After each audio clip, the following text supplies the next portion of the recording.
Sackville!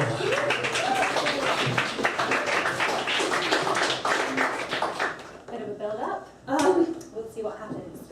Okay, so without a doubt, my favourite Disney film has got to be Frozen. It's got great characters, it's got classic songs, and I've recently realised something that for me makes it even better. And that is the fact that Princess Elsa, our main Snow Queen character who sings "Let It Go," she is secretly a closet chemist. Now, she's probably not the first person you think of when you think chemist, but Elsa actually has an ability that many chemists would love to have, and that's the power of crystallization. So crystallization is the process of getting a solid crystal from a liquid. So for Elsa, that's getting crystals of ice from water. But as a chemist, I use it when I'm making a chemical. So I do most of my chemical reactions in solution, so they're in a liquid. And as you can imagine, this makes it quite difficult to separate stuff out. The product I want is dissolved in that liquid. And this is where crystallization comes in. If you can get your product into a solid crystal, it's then much easier to separate it out from the rest of the liquid. So the best way to think about how crystallization works is to imagine yourself in a crowded, cheesy club on a Friday night after a couple of drinks. So if the club itself is the liquid, and the people in it are the dissolved material that you want to crystallize, what you actually have in a club is ideal conditions for crystallization. Because you have, for crystallization, you need a supersaturated solution, which just means that you need a lot of the material that you want in not a lot of the liquid. Like a club, think moles, any Bath people here. We've got a lot of people and not much space at all, and sweaty walls, but that's not about crystallization. So you're in the club, you're making like Elsa, letting it go on the dance floor. No? And then suddenly you hear the beautiful introduction to that classic party tune, the Macarena. Now some people immediately start doing it until they look around them and they realise that no one else is joining in. And they kind of awkwardly stop.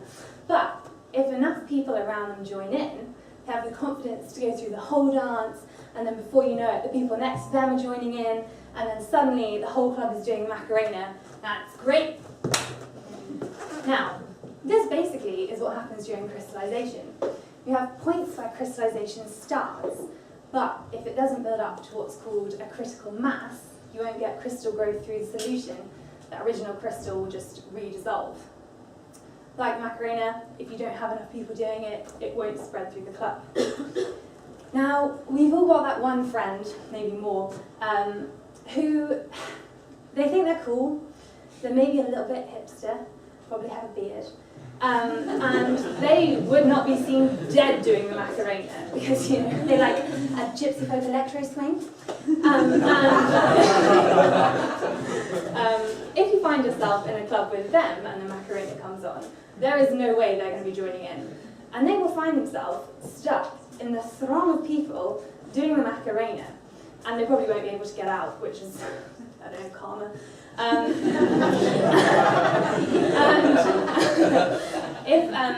To compare this back to our crystallizing solution, those people that are stuck in the Macarena are like impurities. So you can end up with impurities that are not of the same material but are still in your crystal structure. And this can sometimes be a good thing. So a lot of precious gems that you have, like rubies and sapphires, have that colour because of impurities. But when I do crystallization, I usually use it for a purification purpose, so to have that impurity in there really isn't a good idea. So the next thing we're going to do is a little bit of a demo. You can probably guess what it's going to be. So everybody stand up, please.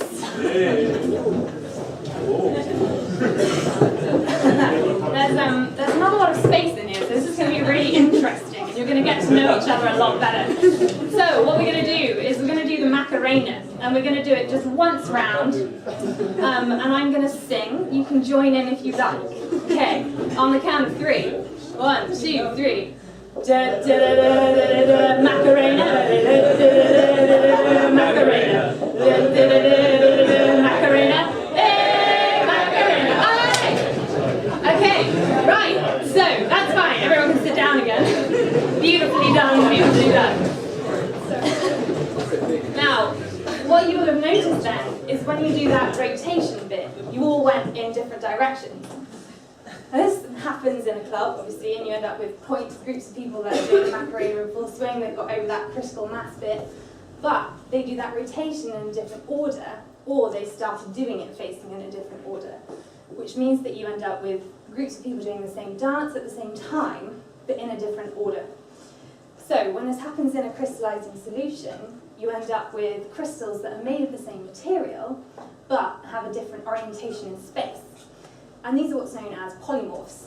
So something you're probably going to need your morning after the night in the club is some paracetamol. And paracetamol has two polymorphs. And those polymorphs will have different properties. So they will have different, they will dissolve in different ways. And that will then affect how quickly the drug enters your system and how quickly it affects you. So actually it's something that's quite important to be able to control for chemists. But it's this power that Princess Elsa has. She has the ability to make everyone in the club, including the hipsters, dance the Macarena in sync. One more time. Hey, Macarena, aye!